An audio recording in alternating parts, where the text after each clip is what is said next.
everyone. Welcome into another episode of the Guilty as Charged podcast. Here I have Eric Smith, new senior writer, I should say, for the LA Chargers, here with us to talk some Chargers today. So what's happening, Eric?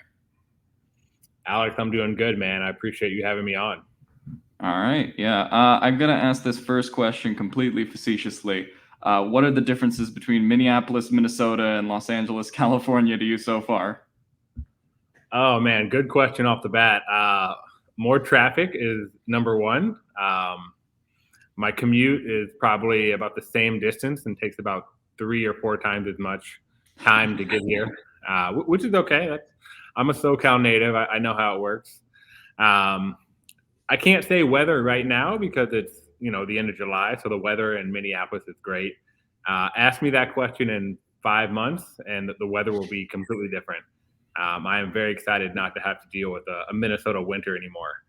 Other than that, it's just excitement right now. I'm fired up to be here. Training camp starts soon, so it's time to get after it.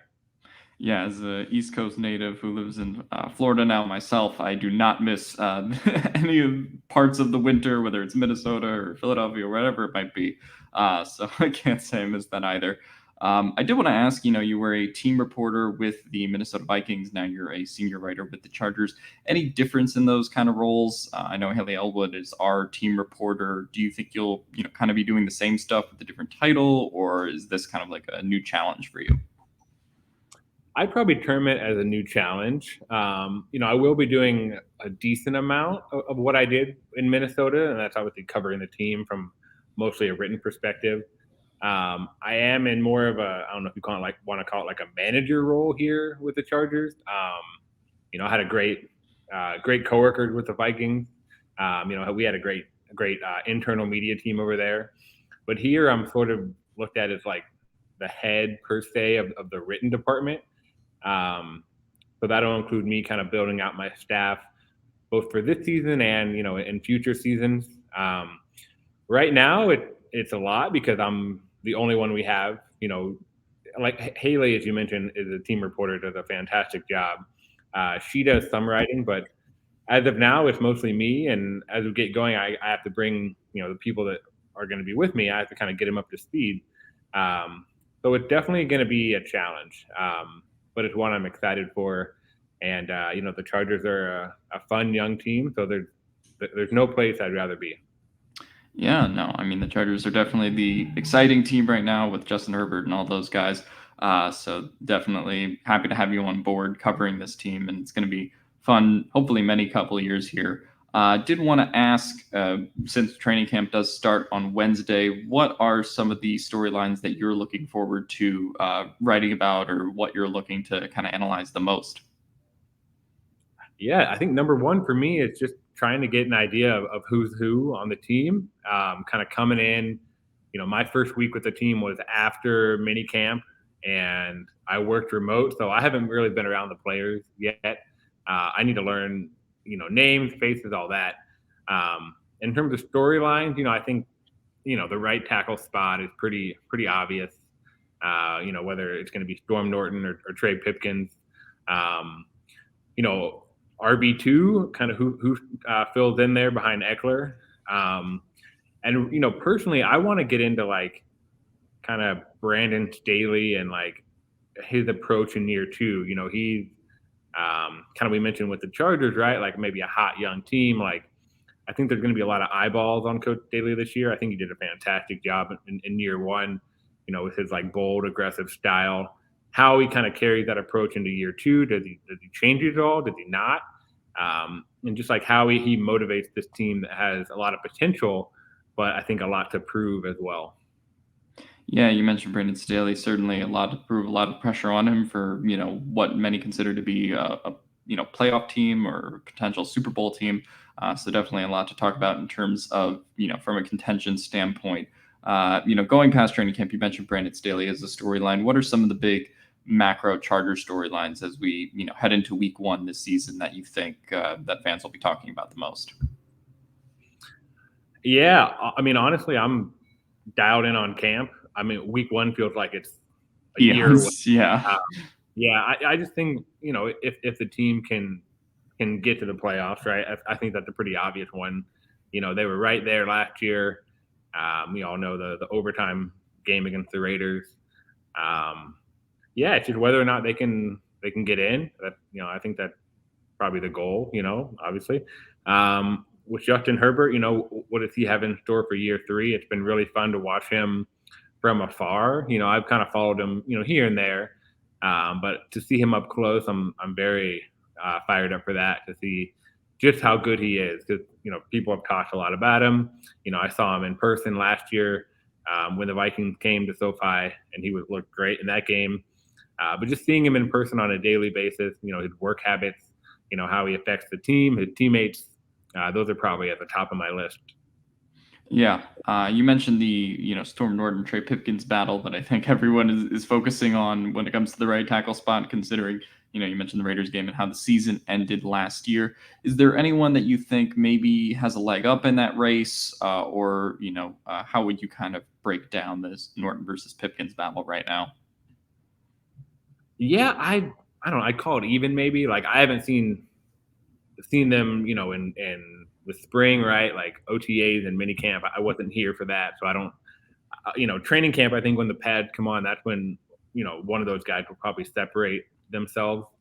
Oddly, like I was gonna say, I've never seen him in person before, but oddly enough, like I know Storm from his previous time in Minnesota. He was with the Vikings for a little bit, and Trey is actually from Minnesota. Oh, Um, yeah, so they kind of have some. He's from Apple Valley over there, which is just outside of Minneapolis. So they both have these, like, them and I have each of us have these like weird Minnesota ties.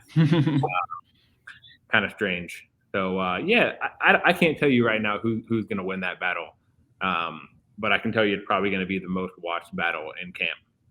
yeah. You mentioned the RB2 race as well with newly drafted Isaiah Spiller. Going back to the Chargers draft, if you're looking at this rookie class, and you have Isaiah Spiller, JT Woods, as well as first round pick Zion Johnson, who what are some of the storylines there in terms of the guy that'll break out in camp, or some of the guys from the 2022 class that are worth watching? Yeah, I think with Zion is he's probably going to start early on or right away at right guard. Just how we adjust. It's a big jump for any position in the NFL. I think O line is probably at the top of that list, just because defensive linemen are so big and strong and powerful, especially on the inside. Just how he kind of adapts to that. With Spiller, yeah, just kind of what role he can carve out for himself on offense. That it's going to be a really good battle with the other the other couple running backs behind Eckler. Another guy I'm interested to watch is JT Woods, and how he kind of establishes himself, maybe finds a role for himself on that defense. If Derwin has kind of moved around as this chess piece and can kind of line up anywhere, do we have Woods and Adderley playing deep? I don't know. All that stuff I have to figure out, and try to figure out how Brandon Staley wants to do it. It just seems like there's going to be a lot of creativity, or I guess have the potential to have a lot of creativity for that secondary. Right. And, we're all kind of trying to figure out too, because I mean, just, it feels like you're new here, but we also have like half the roster that was turned over from year to year. Right. So, I mean, we're all just trying to figure out who is going to kind of end up playing these roles. You mentioned JT Woods, how much he'll end up playing. Nasir Adderley in a contract year, obviously. So, and what could potentially be looming in training camp is a potential Derwin James extension, so that is worth watching. I think as well.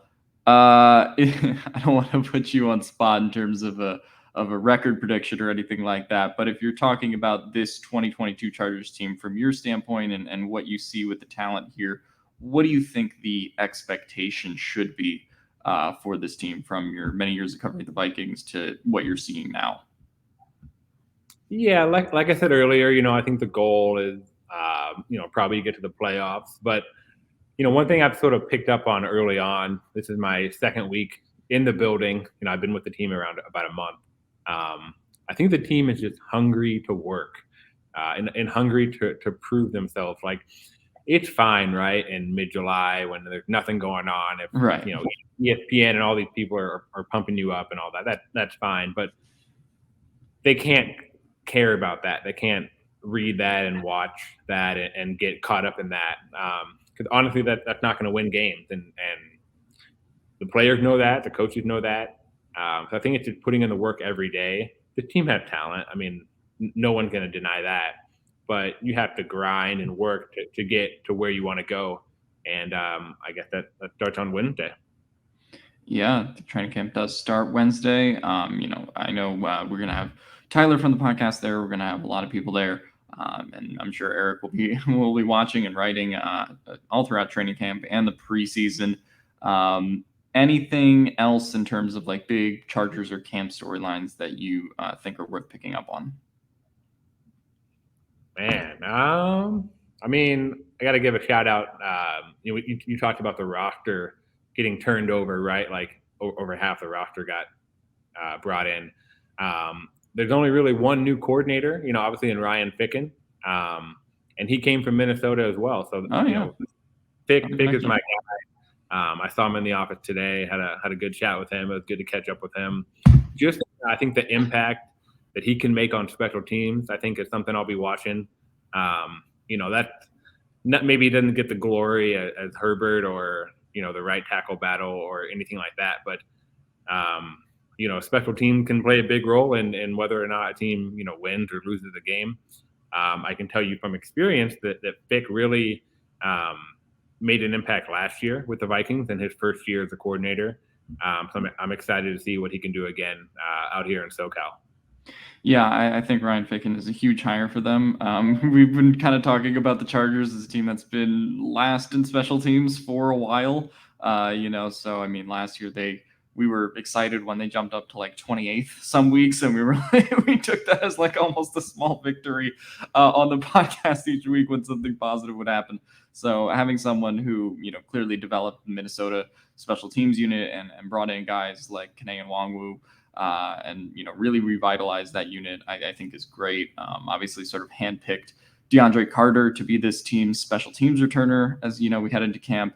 Dustin Hopkins is already established, and we already have a change at the punter spot with Ty Long being swapped out for J.K. Scott. So I think that's going to be worth monitoring as well. And like you said, even though it's not Herbert or some big sexy offensive thing to watch, it's going to decide wins and losses, right? Especially if you make or miss field goals. So I definitely think that that's worth pointing out as well. I guess I'll just finish up on this. What are you kind of most excited to tackle with Chargers in this new role? Yeah, I think just telling new stories, and like I said, kind of getting to know players and coaches. I was with the Vikings for almost 7 years, and in that time there was some player turnover, sure, but there wasn't a ton. Like most of the key names stuck around, right? So like Harrison Smith and Eric Kendricks and Dalvin Cook and Kirk Cousins. Most of those guys have been there for a while, and the coaching staff was there pretty much the entire time, right? Before that staff got let go after the season. Same with the GM and Rick Spielman. Obviously, at the end of my tenure with the Vikings was a new era, with Kwesi Adolfo-Mensah and Kevin O'Connell coming in, and those guys were great, and I was excited to kind of get to know them and tell their stories. Now it's sort of the same mindset, just with a new team. I want to go through every play on the roster and find out, hey, tell me about this guy. What makes them tick on and off the field? Just tell good stories. I think the Chargers are. They have a lot of interesting storylines, as we've kind of talked about. There's going to be a lot of eyeballs on them this year. Definitely some primetime games. Starting in week 2 with that trip to Arrowhead. Just introduce new fans, old fans, just who the players are, and just get these guys out in front, in the spotlight. And it doesn't have to be football related. Yeah, they play football, but so many of these guys are more than that. And just telling stories of who they are as people, as players. I'm excited to do that. Yeah, you mentioned telling stories about players as people. Jeff Miller from the LA Times had a great story on J.C. Jackson today for people who haven't read that.